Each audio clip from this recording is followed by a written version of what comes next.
ओम नमः शिवाय। जय श्री कृष्णा। प्रिय भक्तों, आज आप रसपान करेंगे खर मास में सुनी जाने वाली सभी मनोकामनाओं को पूर्ण करने वाली, धन पुत्र यश सम्मान देने वाली खरमास की संपूर्ण कल्याणमयी कथा। खरमास, जिसे नारायण का महीना कहते हैं, शास्त्रों में वर्णित है, जो सुने खरमास कथा वो भवसागर से तर जाए, जो करे निंदा कथा का त्याग वो जन्म जन्म नरक में जाए।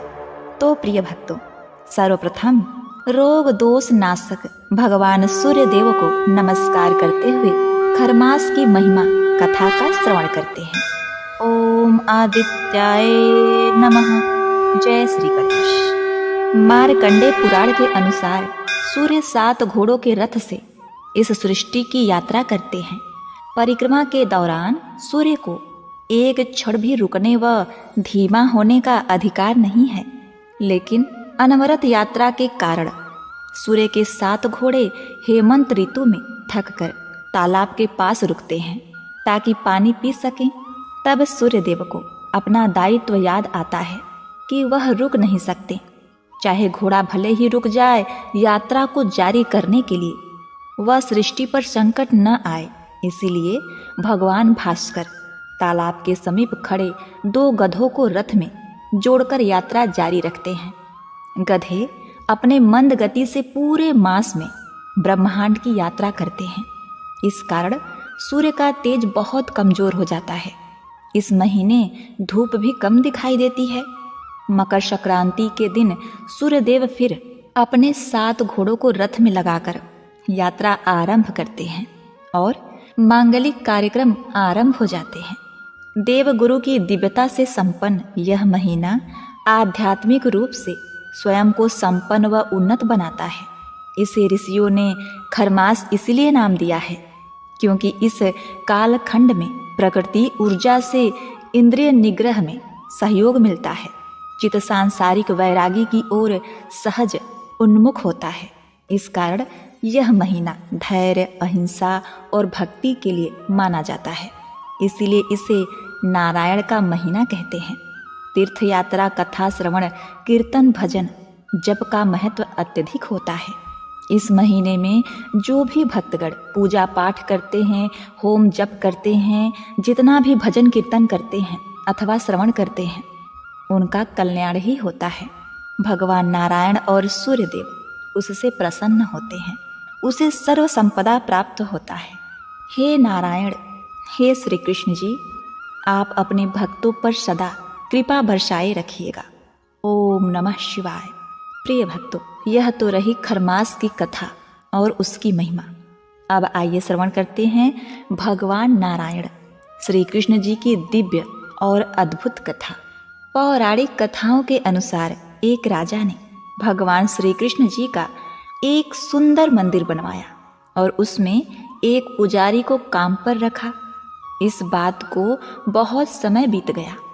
अब राजा भी बूढ़ा हो गया था, लेकिन राजा का एक नियम था कि वह हर सुबह अपने सैनिकों के हाथ फूलों की माला भेजता और पुजारी उस माला को भगवान श्री कृष्ण को चढ़ा देते थे।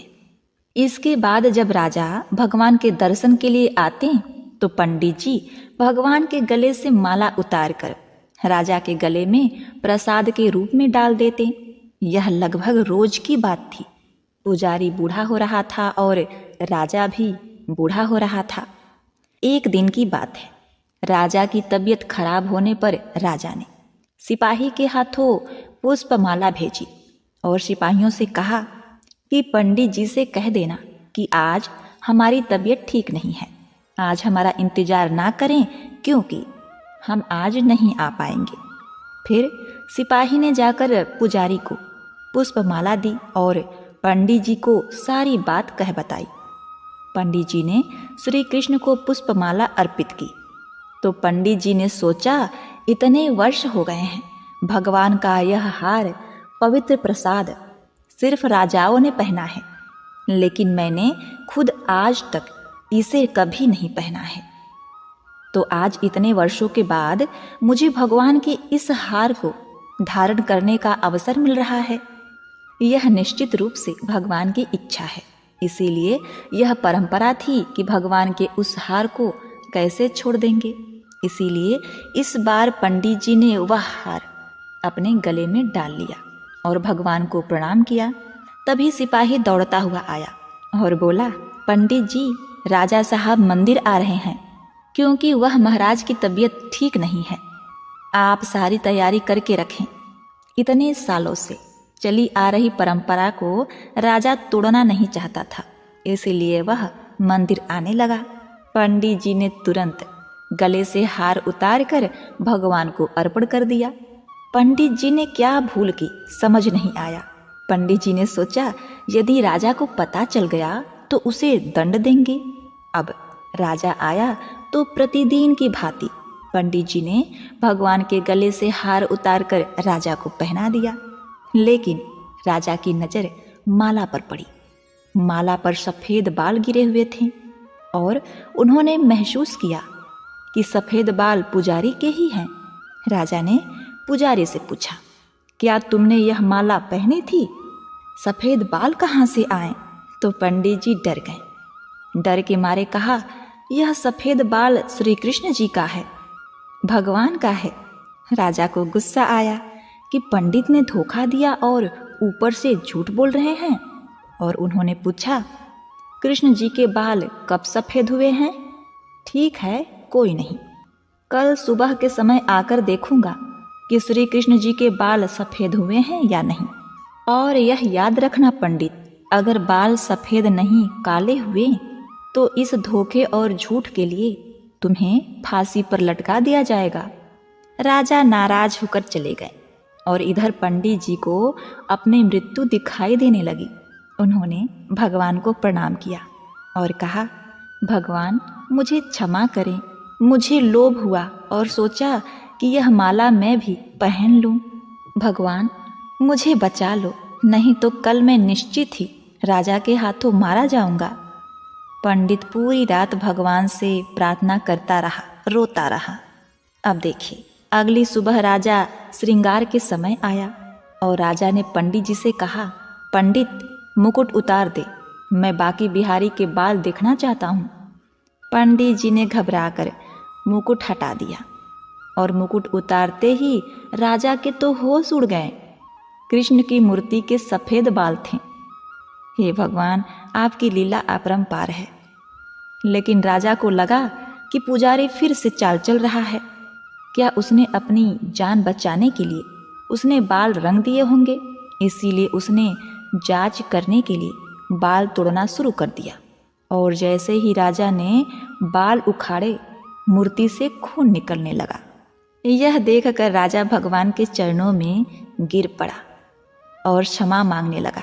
कहने लगा, भगवान मुझे क्षमा करें, मैंने बहुत बड़ा पाप किया है। मैं सही और गलत को भूलकर संदेह में अंधा हो गया हूँ। तभी मूर्ति से आवाज़ आई, राजन आप मुझे केवल मूर्ति ही समझते हैं, इसीलिए आज तक मैं केवल आपके लिए मूर्ति ही हूँ। लेकिन इस पुजारी को मुझ में भगवान दिखा तो मुझे उसकी जान बचाने के लिए अपने बाल सफ़ेद करने पड़े। उसके बाद राजा को अपनी गलती का पछतावा हुआ, लेकिन अब कुछ नहीं किया जा सकता। इसीलिए कहा जाता है कि पत्थर में भी भगवान होता है। यदि आप ऐसा नहीं मानते तो भले ही भगवान आपके सामने प्रकट हो जाएं। आप उनसे उनकी सच्चाई के बारे में पूछेंगे। यदि आप वास्तव में ईश्वर को देखना चाहते हैं तो आपको केवल महसूस करना है। परमेश्वर पर बिना शर्त विश्वास रखें और बिना किसी रुकावट के अपना काम करते उनकी भजन भक्ति करनी चाहिए। सर्वशक्तिमान आपको निश्चित रूप से अपना फल देंगे। खरमास का महीना नारायण का महीना होता है। इसमें जितना अधिक भगवान विष्णु श्री कृष्ण जी को याद करोगे उतना ही आपका उद्धार होगा। उनका नाम लेने मात्र से ही पाप कट जाते हैं। तो एक बार प्रेम से बोलिए, हरे कृष्णा, ओम नमः शिवाय, ओम नमो भगवते वासुदेवाय नमः। हे ईश्वर, हे जगदीश्वर, आप अपने सभी भक्तों पर कृपा बनाए रखिए प्रभु, उन्हें भवसागर से पार लगाइए। उनका कल्याण करें। ओम नमो नारायण। प्रिय भक्तों, अब आइए सुनते हैं तन मन को शुद्ध करने वाली बाके बिहारी जी की निष्काम भक्त की कथा। पौराणिक कथा के अनुसार एक भक्त था। वह रोज बिहारी जी के मंदिर जाता था, पर मंदिर में भगवान श्री कृष्ण जी की जगह उसे एक ज्योति दिखाई देती थी। मंदिर में बाकी के सभी भक्त कहते, वाह, आज बिहारी जी, आज हमारे श्री कृष्ण जी का श्रृंगार कितना अच्छा है। श्री कृष्ण जी का मुकुट ऐसा, उनकी पोशाक ऐसी, वो कितने अच्छे, कितने सुंदर, कितने मनमोहक हैं। तो वह भक्त सोचता, अरे श्री कृष्ण जी सबको दर्शन देते हैं, पर मुझे क्यों केवल एक ज्योति दिखाई देती है। हर दिन ऐसा होता। एक दिन उस भक्त ने भगवान श्री कृष्ण जी के सामने हाथ जोड़कर बोला, ऐसी क्या बात है कि आप सबको दर्शन देते हैं पर मुझे दिखाई नहीं देते। सबको आपकी प्रतिमा दिखाई देती है, मुझे आपकी प्रतिमा के दर्शन ही नहीं होते। कल आपको मुझे दर्शन देना पड़ेगा। अब क्या था, वह भक्त अगले दिन मंदिर गया, लेकिन फिर भी उस दिन भगवान श्री कृष्ण उसे बस एक ज्योति के रूप में दिखे। वह बोला, बिहारी जी, अगर कल मुझे आपने दर्शन नहीं दिए तो मैं यमुना जी में डूबकर मर जाऊंगा, अपनी जीवन लीला समाप्त कर दूंगा। प्रभु, मैं आपको देखने के लिए लालायित हूँ ईश्वर। उसी रात में श्री कृष्ण जी एक कोढ़ी के सपने में आए, जो कि मंदिर के रास्ते में बैठा करता था, और बोले, हे पुत्र, तुम्हें अपना कोढ़ ठीक करना है। वह कोढ़ी बोला, हाँ भगवान, कल्याण करो। भगवान बोले, तो सुबह मंदिर के रास्ते से एक भक्त निकलेगा, तुम उसके चरण पकड़ लेना और तब तक मत छोड़ना जब तक वह ये ना कह दे कि बिहारी जी तुम्हारा कोढ़ ठीक करें। अब क्या था, अगले दिन वह कोढ़ी रास्ते में बैठ गया। जैसे ही वह भक्त निकला, उसने चरण पकड़ लिए और बोला, पहले आप कहो कि मेरा कोढ़ ठीक हो जाए। वह भक्त बोला, मेरे कहने से क्या होगा, आप मेरे पैर छोड़ दीजिए। कोढ़ी बोला, जब तक आप ये नहीं कहेंगे कि बिहारी जी तुम्हारा कोढ़ ठीक करें, तब तक मैं आपके चरण नहीं छोड़ूंगा। प्रिय भक्तगणों, वह भक्त वैसे ही चिंता में था कि बिहारी जी दर्शन क्यों नहीं दे रहे हैं। ऊपर से ये कोढ़ी पीछे पड़ गया, तो वह झुझलाकर बोला, जाओ, बिहारी जी तुम्हारा कोढ़ ठीक करें, और मंदिर चला गया। मंदिर जाकर क्या देखता है कि बिहारी जी के दर्शन हो रहे हैं। तब वह मंत्र मुग्ध होकर बिहारी जी के मुखड़े को देखने लगा। श्री कृष्ण जी से पूछने लगा, अब तक आप मुझे दर्शन क्यों नहीं दे रहे थे। हे भगवान, बताने की कृपा करें। भगवान श्री कृष्ण अंतर मन में बोल उठे, तुम मेरे निष्काम भक्त हो, आज तक तुमने मुझसे कभी कुछ नहीं मांगा, इसीलिए मैं क्या मुंह लेकर तुम्हें दर्शन देता। यहाँ सभी भक्त कुछ न कुछ मांगते रहते हैं, इसीलिए मैं उनसे नजर मिला सकता हूँ। पर आज तुमने रास्ते में उस कोढ़ी से कहा कि बिहारी जी तुम्हारा कोढ़ ठीक कर दें, इसीलिए मैं तुम्हें दर्शन देने आया। प्रिय भक्तों, इस कथा का तात्पर्य ये है कि भगवान की निष्काम भक्ति ही करनी चाहिए। भगवान की भक्ति करके यदि संसार के ही भोग सुख ही मांगे तो फिर वह भक्ति नहीं, वह तो सौदेबाजी है। एक बार प्रेम से बोलिए, बाके बिहारी लाल की जय, श्री कृष्ण भगवान की जय, श्री राधा रानी की जय। कल्याण करो राधा रानी, अपने सभी भक्तों के दुख को दूर करो। ओम नमो भगवते वासुदेवाय नमः। अब आइए सुनते हैं खरमास माह में सुनी जाने वाली एक और दुर्लभ और कल्याणमयी कथा। वैरागी बने तो जग छूटे, सन्यासी बने तो छूटे तन, महाकाल से प्रेम हो जाए तो छूटे आत्मा के सब बंधन। ओम नमः शिवाय। पार्वती पते हर हर महादेव। गौरैया की शिव भक्ति और चिड़िया वाली बूढ़ी माँ की कथा। प्रिय भक्तों, चिड़िया वाली बूढ़ी माँ का मंदिर जो कि गुजरात में स्थित है, जो कि बड़ी ही दुर्लभ तथा सच्ची कहानी है। प्रिय भक्तगणों, आखिर कौन है ये चिड़िया वाली बूढ़ी माँ और क्या है चिड़िया की शिव भक्ति? तो आइए जानते हैं इस कथा के माध्यम से, इस कहानी के माध्यम से। बहुत समय पहले की बात है। एक नगर में बहुत बड़ा शिव मंदिर था। उस मंदिर के पास एक बहुत ही पुराना पीपल का पेड़ था, जिस पर एक गौरैया पक्षी का जोड़ा रहा करता था। उस मंदिर में प्रत्येक दिन सुबह शाम आरती होती थी, जिसे वे दोनों बड़े ध्यान से सुनते और शिव जी की भक्ति में लीन हो जाते थे। वह दोनों शिव भक्ति में इतना लीन रहते थे कि उन्हें अपने खाने पीने का कोई होश नहीं रहता था। उन दोनों पक्षियों का यह रोज का नियम था। जब भी मंदिर की घंटी बजती और आरती होती तो वहाँ दोनों पहुँच जाते और भगवान शिव की आराधना करने लगते। उसके बाद वे अपने और अपने बच्चों के लिए भोजन और पानी की तलाश में निकल जाते। उसी मंदिर के बगल में एक बूढ़ी माँ का घर था। वो बूढ़ी माँ घर में अकेली रहती थी। उनकी कोई संतान नहीं थी, ना ही कोई रिश्तेदार था। इस प्रकार वह अपना जीवन अकेले ही व्यतीत कर रही थी। वह अपने छत पर पंछियों के लिए रोज दाना डालती और पानी भी रखती थी। उनका यही रोज का काम था। वे दोनों पक्षी भी रोज उनकी छत पर आते और रखे हुए दाना को चुगते और पानी पीते, फिर उसमें से अपने बच्चों के लिए दाना ले जाते। प्रिय भक्तगणों, उस बूढ़ी माँ के कारण उन पक्षियों का जीवन भी आराम से व्यतीत हो रहा था। एक दिन की बात है, वह बूढ़ी माँ बीमार हो गई और बिस्तर पर पड़ जाती है। उनकी सेवा करने वाला कोई भी नहीं था। वह अब छत पर दाना पानी भी नहीं रख पा रही थी। बेचारी बूढ़ी माँ को चलने तक की शक्ति नहीं रह गई। अपने बिस्तर पर पड़ी रहती। कोई एक गिलास पानी देने वाला भी नहीं, कोई अन्न पानी पूछने वाला नहीं, कोई दवा देने वाला नहीं। अब देखिए, वे पंछी जब छत पर आते हैं तो देखते हैं कि छत पर दाना पानी नहीं है। उन्हें लगता है कि बूढ़ी माँ कहीं गई है। इसी तरह 2 दिन, 3 दिन, 4 दिन बीत जाते हैं। बूढ़ी माँ कमजोर होती जाती है और एक दिन उसकी मृत्यु हो जाती है। अब देखिए, वो दोनों पक्षी परेशान हो जाते हैं। जब दोनों पंछी देखते हैं कि बूढ़ी माँ का कुछ पता नहीं चल रहा है, तो वे दोनों परेशान हो जाते हैं और अपने उस प्यारी सी बूढ़ी माँ को पूरे नगर में ढूंढने लगते हैं। पर पूरे नगर में उन्हें कहीं भी उस बूढ़ी माँ का पता नहीं चलता है। तब चिड़िया अपने पति चिड़ा से कहती है कि हमने उन्हें कितना ढूंढा, पर वह बूढ़ी माँ हमें कहीं नहीं मिली। अब हम क्या करें?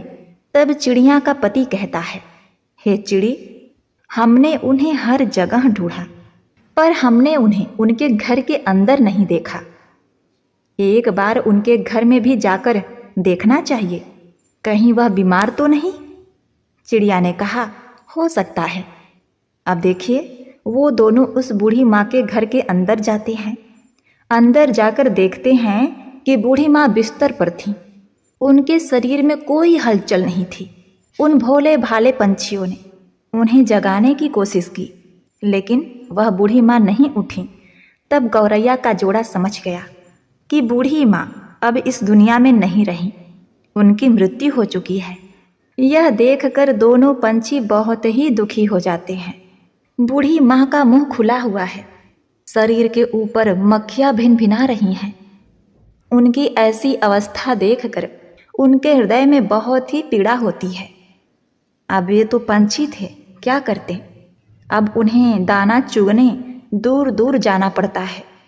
शाम को जब मंदिर का घंटा बजता है तो वह दोनों पंछी मंदिर में पहुंच जाते हैं और एक पैर पर खड़ा होकर भगवान शिव की आराधना तपस्या करने लगते हैं। कठोर तपस्या करते करते बहुत समय बीत जाता है, लेकिन वह लगातार शिव जी की भक्ति करते रहते हैं। 1 महीना बीत जाता है, पर वे बिना कुछ खाए पिए भगवान की भक्ति करते ही रहते हैं। तब उन पंछियों की भक्ति देखकर भगवान शिव जी बहुत ही प्रसन्न हुए और उन्हें दर्शन देते हैं और उनसे पूछते हैं हे पंछियों, तुम्हें क्या चाहिए? तुम जो भी मांगोगे मैं तुम्हें अवश्य दूंगा। मैं तुम्हारी इस कठोर भक्ति से बहुत ही प्रसन्न हूँ। तुम दोनों ने नन्ही सी जान होते हुए भी अपनी क्षमता से बाहर जाकर मेरी भक्ति की है। तब गौरैया ने कहा, हे प्रभु, हमें कुछ नहीं चाहिए, बस आप हमारी बूढ़ी माँ को फिर से जीवित कर दीजिए, बस हमें यही चाहिए। तब भगवान शिव शंकर ने कहा, यह सृष्टि का नियम है पंछियों, जो मर जाता है वह कैसे जीवित हो सकता है? मैं सृष्टि के नियम को कैसे तोड़ सकता हूँ? तब चिड़िया ने कहा, नहीं भगवान, हमें कुछ नहीं चाहिए, हमें तो बस हमारी बूढ़ी माँ ही चाहिए। शिव जी ने कहा, हे पंछियों, अब इस बूढ़ी माँ का शरीर गल चुका है, उसमें से कीड़े निकलने लगे हैं, उनका शरीर बेकार हो गया है, मैं उन्हें कैसे जीवित कर सकता हूँ? तब दोनों पंछी जिद करने लगते हैं और कहते हैं कि आपने हमें वचन दिया है महादेव कि हम जो भी आपसे मांगेंगे आप अपने वचन से पीछे नहीं हटेंगे। तब भगवान शिव ने कहा, तुम्हारे जिद और अपने वचन के कारण मैं विवश हूँ। तब शिव जी ने बूढ़ी माँ के शरीर को ठीक किया और फिर उसमें प्राण डाल दिए। बूढ़ी माँ फिर से जीवित हो गई। दोनों पंछी बूढ़ी माँ को अपने सामने देखकर बहुत ही प्रसन्न होते हैं।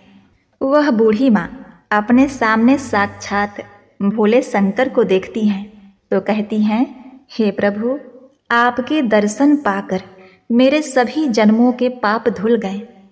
आपने मुझे दर्शन दिए हैं प्रभु। मैंने ऐसा क्या काम किया था जो आपने मुझे फिर से जीवित कर दिया? तब भगवान शिव शंकर ने कहा कि मैंने तुम्हें तुम्हारे कर्मों के कारण जीवित नहीं किया है, बल्कि इन दो पंछियों के कारण जीवित किया है। इन दोनों पंछियों ने एक पैर पर खड़े होकर मेरी आराधना की। मैंने उन्हें आशीर्वाद दिया है और उन्हीं की वजह से तुम आज जिंदा हो। ये पक्षी वही हैं जो तुम्हारी छत पर दाना चुगने और पानी पीने आते हैं। सच जानकर बूढ़ी माँ को बहुत ही आश्चर्य हुआ। तब उसने भगवान शिव को प्रणाम किया और भगवान शिव ने कहा कि तुम्हारी भक्ति, इन पंछियों के प्रति प्रेम और अन्न दान करने से मैं बहुत ही प्रसन्न हूँ। मैं तुम्हें आशीर्वाद देता हूँ। तुम असाध्य से भी असाध्य रोग दूर कर सकती हो। तुम्हारे पास जो भी कोई आएगा उसकी सभी मनोकामनाएं पूर्ण होंगी। यह सब जानकर बूढ़ी माँ को बहुत ही आश्चर्य हुआ। तब उसने भगवान शिव को प्रणाम किया और फिर भगवान शिव वहाँ से अंतर ध्यान हो गए। फिर वह बूढ़ी माँ अपने छत पर दाना और पानी रखने लगी। वह पक्षी का जोड़ा वहाँ आता और दाना चुगता, पानी पीता और अपने बच्चों के साथ प्रसन्नचित रहने लगे। तब उस बूढ़ी माँ ने उन पंछियों के जोड़े से कहा, तुम दोनों ने मुझे जीवन दान दिया है, भगवान शिव की आराधना की है, अपने लिए कुछ ना मांगकर मेरे लिए मांगा है। मैं चाहती हूँ कि तुम मेरे घर में ही मेरे आँखों के सामने रहो। यह सुनकर दोनों पंछी उस बूढ़ी माँ की बात मान लेते हैं और उनके घर आकर रहने लगते हैं। इसी तरह दिन बीतने लगे और बूढ़ी माँ तथा पंछियों की चर्चा दूर दूर तक होने लगी कि एक बूढ़ी माँ है जो मरकर भी जीवित हो गई और उसमें अजीब सी शक्तियाँ भी आ गई हैं। अब ढेर सारे लोग अपने दुख और परेशानी लेकर उस बूढ़ी माँ के पास जाने लगे। यह देखकर बूढ़ी माँ सबसे पहले भगवान शिव की आराधना करने को कहती, फिर उनके पश्चात भगवान शिव की विभूति देती और उन्हें आशीर्वाद देकर वहाँ से विदा करती। तब वह लोग भी भगवान शिव की पूजा पाठ करने लगे और धीरे धीरे उनके दुख दर्द दूर होने लगे। इस प्रकार धीरे धीरे बहुत दिन बीत जाते हैं और बूढ़ी माँ एक दिन अपने उसी स्थान पर, जब बहुत ही वृद्धा अवस्था आ जाता है, तब जीवित समाधि ले लेती हैं और फिर उस स्थान पर भव्य मंदिर बनवा दिया जाता है। आज भी यह मंदिर गुजरात में स्थित है और उस मंदिर को चिड़िया वाली बूढ़ी माता के नाम से जाना जाता है। उस मंदिर पर आज भी गौरैया पक्षी का जोड़ा हमेशा देखने को मिलता है और इस तरह सबका कल्याण होता है। एक बार प्रेम से बोलिए, जय हो चिड़िया वाली बूढ़ी माँ, जय भोलेनाथ, जय हो माता पार्वती, पार्वती पते हर हर महादेव। प्रिय भक्तगणों, 9 ग्रहों के राजा सूर्यदेव की इस कथा को बड़े ही श्रद्धा और प्रसन्नचित मन से सुनिएगा। एक समय की बात है, एक साधु भगवान सूर्यदेव की तपस्या कर रहे थे। उनकी तपस्या से प्रसन्न होकर भगवान सूर्यदेव ने उनसे वरदान मांगने को कहा। तो साधु ने सूर्य भगवान से राजसी सुख भोगने की इच्छा बताई कि हे प्रभु, मुझे अब राजसी सुख भोगने की इच्छा हो रही है। तब सूर्य भगवान ने कहा, हे मुनि, आप माता लक्ष्मी की आराधना करें, उनकी तपस्या करें। उनकी तपस्या करने से ही, उनके आशीर्वाद से आपकी यह इच्छा पूर्ण हो जाएगी। यह कहकर सूर्य भगवान वहां से अंतर ध्यान हो गए। अब तो साधु महाराज को राजसी सुख भोगने की इच्छा बहुत तीव्र हो गई। अपनी इच्छा की पूर्ति हेतु उसने देवी लक्ष्मी की कठोर तपस्या की। कठोर तपस्या के परिणाम स्वरूप देवी लक्ष्मी ने उस साधु को राज सुख भोगने का वरदान दे दिया। वरदान प्राप्त करके साधु राजा के दरबार में पहुंचा और राजा के पास जाकर राजा का राज मुकुट नीचे गिरा दिया। यह देखकर राजा क्रोध में कांपने लगा, किंतु उसी क्षण राज मुकुट से एक सर्प निकलकर बाहर चला गया। यह देखकर राजा का क्रोध समाप्त हो गया और प्रसन्नता से उसने साधु को अपना मंत्री बनने का प्रस्ताव रखा। साधु ने राजा का प्रस्ताव स्वीकार कर लिया और वह मंत्री बन गया। कुछ दिन बाद उस साधु ने राजमहल में जाकर सबको बाहर निकल जाने का आदेश दिया। चूंकि सभी लोग उस साधु के चमत्कार को देख चुके थे, अतः उनके कहने पर सभी लोग राजमहल के बाहर आ गए। तो राजमहल स्वतः गिरकर ध्वस्त हो गया। इस घटना के बाद तो संपूर्ण राज व्यवस्था का कार्य उस साधु द्वारा होने लगा। अपने बढ़ते प्रभाव को देखकर साधु को अभिमान हो गया और वह अपने को सर्वे सर्वा समझने लगा। अपने अभिमानवश एक दिन साधु ने राजमहल के सामने स्थित गणेश जी की मूर्ति को वहां से हटवा दिया, क्योंकि उसकी दृष्टि में यह मूर्ति राजमहल के सौंदर्य को बिगाड़ रही थी। एक दिन साधु ने राजा से कहा कि उसके कुर्ते में सांप है, अतः वह कुर्ता उतार दे। राजा ने पूर्व घटनाओं के आधार पर भरे दरबार में अपना कुर्ता उतार दिया, किंतु उसमें से सांप नहीं निकला। फलस्वरूप राजा बहुत नाराज हुआ और उसने साधु को मंत्री पद से हटाकर जेल में डलवा दिया। इस घटना से साधु बहुत दुखी हुआ और उसने पुनः लक्ष्मी जी की तपस्या की। लक्ष्मी जी ने साधु को स्वप्न में बताया कि उसने गणेश जी की मूर्ति को हटाकर गणेश जी को नाराज कर दिया है, इसीलिए उस पर यह विपत्ति आई है। क्योंकि गणेश जी के नाराज होने से उसकी बुद्धि नष्ट हो गई तथा धन या लक्ष्मी के लिए बुद्धि आवश्यक है। अतः जब तुम्हारे पास बुद्धि नहीं रही तो लक्ष्मी जी भी चली गई। जब साधु ने स्वप्न में यह बात जानी तो उसे अपने किए पर बहुत पश्चाताप हुआ।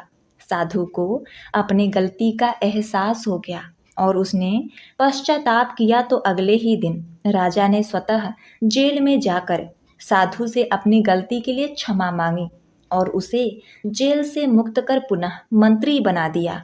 मंत्री बनने के बाद साधु ने पुनः गणेश जी की मूर्ति को पूर्वतः स्थापित करवाया। साथ ही साथ लक्ष्मी जी की भी मूर्ति स्थापित की और सर्वसाधारण को यह बताया कि सुखपूर्वक रहने के लिए ज्ञान एवं बुद्धि दोनों जरूरी है, इसीलिए लक्ष्मी एवं गणेश दोनों का पूजन एक साथ करना चाहिए। तभी से लक्ष्मी के साथ गणेश पूजन की परंपरा आरंभ हो गई। प्रेम से बोलिए, जय श्री हरि, जय माता लक्ष्मी, जय हो गणेश बाबा, ओम नमः